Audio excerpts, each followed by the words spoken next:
یہ چینل تفریحی مقصد کے لیے، اس میں کوئی حقیقت نہیں ہے۔ السلام علیکم ناظرین، سب خیریت سے ہوں گے۔ وہ لوگ جو ہارر اسٹوری میں انٹرسٹ رکھتے ہیں تو میری ویڈیو سے وہ بندھے رہیں۔ امید ہے کہ آپ کو یہ اسٹوری پسند آئے گی۔ اپنی رائے کا اظہار کامنٹ باکس میں ضرور دیجیے گا۔ چلیے پھر اسٹوری کی طرف چلتے ہیں۔ سب سے پہلے آیت الکرسی پڑھ کے اپنا اظہار باندھ لیں۔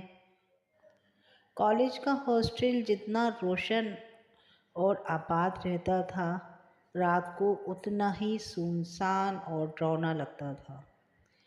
مگر ایک کمرہ ایسا تھا جو ہمیشہ بند رہتا تھا، کمرہ نمبر 13۔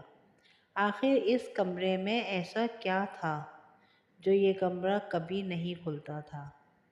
ایک دن ہاسٹل میں ایک لڑکا سعد نام کا انٹر ہوتا ہے۔ وہ ہاسٹل میں آتا ہے اور کمرے کے بارے میں وارڈن سے پوچھتا ہے۔ اتفاق سے سب کمرے بھرے ہوتے ہیں، کوئی کمرہ خالی نہیں ہوتا سوائے اس کمرہ نمبر 13 کے۔ وارڈن سعد کو کمرہ نمبر 13 میں لے جاتا ہے۔ سعد حیرانی سے بولتا ہے کہ یہ کمرہ تو برسوں سے خالی لگ رہا ہے، کیا میں اس کمرے میں رہوں گا؟ یہ تو آصف زدہ لگ رہا ہے۔ وارڈن بولتا ہے، بیٹا یہ سب افواہیں ہیں، بس کافی ٹائم سے استعمال نہیں ہوا، اب تم رہو گے تو سب ٹھیک ہو جائے گا۔ اور یہ جو افواہیں ہیں نا، بھوت پریت کچھ نہیں ہوتا، تم آرام سے یہ کمرہ استعمال کر سکتے ہو۔ سعد کمرے کا تالا کھولتا ہے، دروازہ چرچراہٹ سے کھلتا ہے۔ کمرے میں اندھیرا، جالے، ٹھنڈی ہواؤں کا جھونکا آتا ہے۔ سعد گھبرا جاتا ہے۔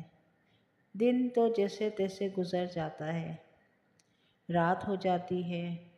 رات کا وقت اور اندھیرا کمرہ، دھر دھر دھر دھر دروازے پہ زوردار دستک۔ سعد گھبرا کر، کون ہے وہاں؟ دروازے پر ایک سرگوشی کی آواز، سرگوشی ڈراؤنی آواز ہے، یہ میرا کمرہ ہے، یہاں سے نکل جاؤ۔ سعد خوف سے پسینہ پسینہ آنکھیں بند کر لیتا ہے۔ کھڑکی خود بخود کھلتی ہے، پردے زور زور سے ہلنے لگتے ہیں۔ سعد گھبرا کر، یہ کون ہے؟ یہ کیا ہو رہا ہے؟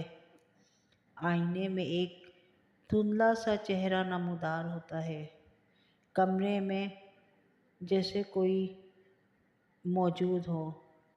آئینے میں چہرہ اور کڑکتی آواز میں نے کہا یہ کمرہ میرا ہے، یہ کمرہ تیرا نہیں ہے، نکل جا، چلا جا۔ سعد ڈر کے مارے پیچھے ہٹتا ہے اور پھر کرسی گر جاتی ہے۔ تنہائی اور خوفناک رات۔ گھڑی 12 بجاتی ہے، لائٹ بجھ جاتی ہے، کمرہ لرزنے لگتا ہے۔ سرگوشیاں، کئی آوازیں، یہ ہمارا کمرہ ہے، یہ ہمارا کمرہ ہے، تو کون ہے؟ اس کمرے میں کیوں آیا ہے؟ جا، نکل جا۔ پھر سرگوشیاں، پھر بہت ساری آوازیں۔ سعد بستر کی جانب دیکھتا ہے، اسے ایک خوفناک چہرہ نظر آتا ہے۔ خالی آنکھیں اسے گھورتی ہیں اور کہتی ہیں، یہ کمرہ خالی کر دے، تو یہاں نہیں رہ سکتا، یہاں ہم رہتے ہیں۔ سعد چیختا ہے، چلاتا ہے، بچاؤ، بچاؤ۔ سعد کی چیخ پکار سن کر سب وہاں آ جاتے ہیں۔ وارڈن اور طالبہ دروازہ کھولتے ہیں تو کیا دیکھتے ہیں، سعد تو کہیں نظر نہیں آ رہا۔ اس کا سارا سامان موجود ہے۔ طالب علم سر، کمرے میں تو کوئی بھی نہیں ہے، صرف سعد کا سامان ہے۔ وارڈن دیکھتا ہے، واقعی سعد غائب ہے۔ سعد کا آج تک پتہ ہی نہیں چلا۔ اس دن کے بعد کمرہ نمبر 13 دوبارہ بند کر دیا گیا، لیکن آج بھی اس کمرے سے سرگوشیوں کی آوازیں سنائی دیتی ہیں، یہ میرا کمرہ ہے، نکل جاؤ یہاں سے، چلے جاؤ۔ اس کمرے کا راز اس کمرے میں ہی دفن ہو گیا، کسی کو آج تک پتہ ہی نہیں چلا کہ اس کمرے میں آخر ہوا کیا تھا۔